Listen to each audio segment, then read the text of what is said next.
हमारे हिंदू संस्कृति में एक पवित्र यंत्र की तरह माना जाता है तुलसी माला। विष्णु प्रिया तुलसी जीव का परम कल्याण करने वाली होती है। जिस मनुष्य के कंठ में तुलसी होती है वह यम की त्रास भी नहीं पाते। ऐसे जीव विष्णु के प्रिय होते हैं और जन्म मरण के चक्कर से मुक्त हो जाते हैं। अंत में उनको मोक्ष प्राप्त होता है। तुलसी इतनी महत्वपूर्ण है, कहा जाता है तुलसी कंठ में धारण करते हुए स्नान करने वाले व्यक्ति, यदि तुलसी कंठ में धारण करते हुए आप स्नान कर रहे हैं तो ऐसे मनुष्य को संपूर्ण तीर्थों का फल प्राप्त होता है। जिस प्रकार सौभाग्यवती नारी का परम श्रृंगार कुमकुम है, मंगलसूत्र है, ये शुभ माने जाते हैं। यदि नारी की मांग में कुमकुम व गले में मंगलसूत्र होता है तो वह उसके सौभाग्य का प्रतीक माना जाता है।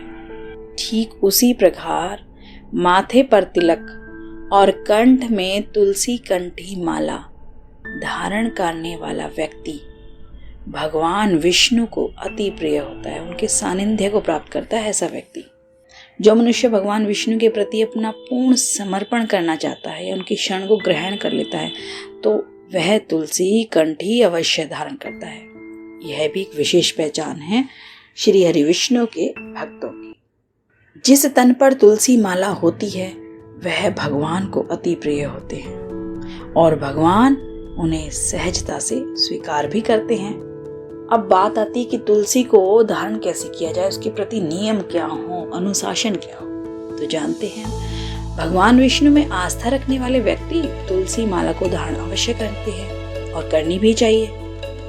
लेकिन तुलसी की कंठी को धारण करने वाले व्यक्तियों के लिए कुछ नियम भी हैं जिनका पालन करना विशेष है। तुलसी माला धारण करने वाले व्यक्ति मनुष्य को सात्विक भोजन करना चाहिए, मतलब उसको प्याज, लहसुन, मांसाहार, मदिरा यह निषेध है। होता क्या है, तामसिक भोजन खाने से हमें आलस्य ज्यादा आता है और जब हमारे शरीर में आलस्य होगा, रोग होगा तो हम कोई भी कार्य नहीं कर सकते। और भगवान की भक्ति के लिए तो हमारा मन पूर्ण तरह शांत और पवित्र होना अति आवश्यक होता है। इसलिए सात्विक भोजन करना चाहिए। आपने एक बार धारण कर ली, भगवान विष्णु के प्रति अपना समर्पण कर दिया, तो आप तुलसी माला की कंठी को अपने गले से, अपने शरीर से, अपनी काया से अलग नहीं कर सकते। ये भी एक नियम है। परिवार में जन्म अथवा मृत्यु के समय भी तुलसी माला का त्याग नहीं किया जाता।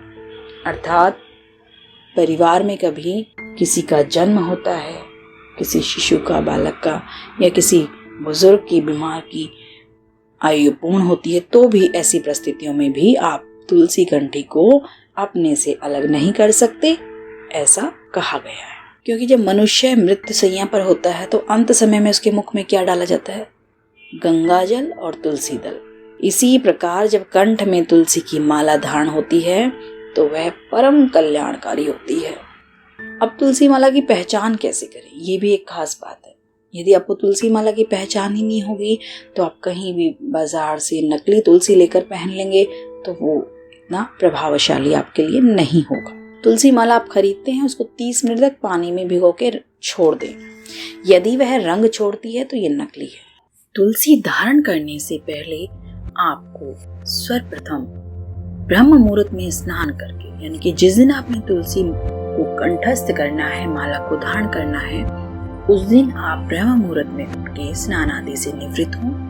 भगवान श्री हरि लक्ष्मी नारायण के सम्मुख घी का दीपक प्रज्वलित करें, पुष्प और फल अर्पित करें, गंगा जल का छिड़काव करें। तत्पश्चात आपको तुलसी गायत्री का जाप करना है।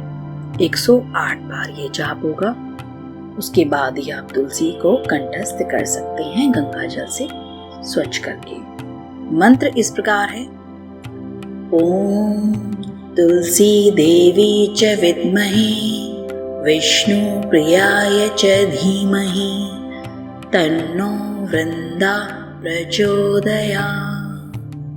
इस प्रकार से मंत्र जाप करके श्री हरि विष्णु भगवान का ध्यान और आशीर्वाद लेकर आप तुलसी माला को कंठस्थ कर सकते हैं। जय जय Shri Radhe. I hope you like this channel, so please hit the like button and subscribe and share it with your friends. Thank you. Radhe Radhe Krishna.